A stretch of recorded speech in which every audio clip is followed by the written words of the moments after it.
سورہ یونس میں ایک خاص دعا کا تذکرہ ہے جو یونس علیہ السلام سے تعلق رکھتی ہے، اور وہ آپ سب کو معلوم ہوگی۔ کون سی ہے؟ لا الہ الا انت سبحانک انی کنت من الظالمین۔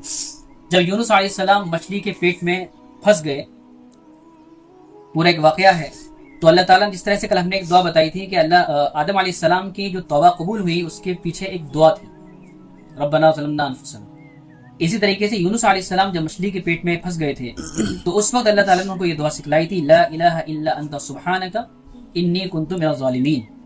علماء مفسرین نے لکھا ہے کہ ہر طرح کی مصیبت اور پریشانی میں اور اس سے بچنے کے لیے یہ دعا بہت ہی خاص ہے۔ کون سی؟ لا الہ الا انت سبحانک انی کنت من الظالمین۔ اس کے بعد سورہ ہود شروع ہو رہی ہے۔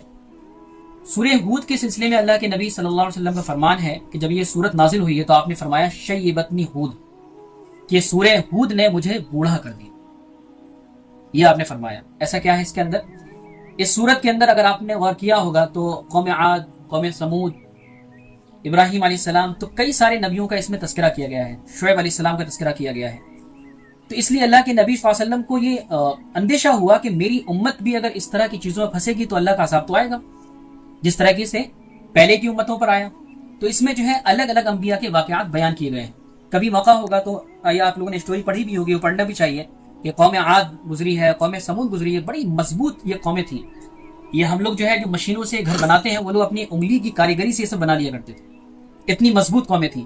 لیکن جب انہوں نے اللہ تعالیٰ کے فرمان کو نہیں مانا، وقت کے نبی کو نہیں مانا، تو اللہ تعالیٰ نے اتنی بڑی بڑی قوموں کو تباہ و برباد کر دیا۔ لاسٹ میں شعیب علیہ السلام کا تذکرہ بہت اہم ہے کہ ان کی قوم کے اندر جو ہے بہت ساری برائیوں کے ساتھ ساتھ کم ناپ تول کرنے کی عادت تھی۔ یہ جو ہے کم ناپ تول کیا کرتے تھے۔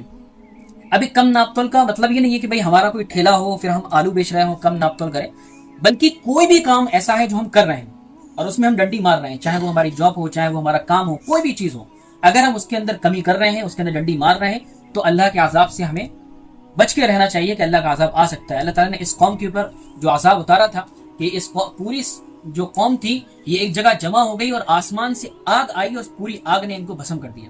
تو اس طریقے سے اللہ تعالیٰ نے الگ الگ طرح کے عذاب بھیجے۔ قوم لوط کے بارے میں آپ نے سنا ہوگا، جو ڈیڈ سی کے پاس ان کے آج بھی یعنی کہ چیزیں ملتی ہیں، کہ یہ قوم جو ہے مردوں سے اپنی شہوت پوری کیا کرتی تھی، تو اللہ تعالیٰ نے اس کے اوپر جو عذاب بھیجا کہ اس کے اوپر آسمان سے پتھر برسائے۔ تو پہلے بہت ساری قومیں آ چکی ہیں، گزر چکی ہیں، لاسٹ میں یہ قوم ہے۔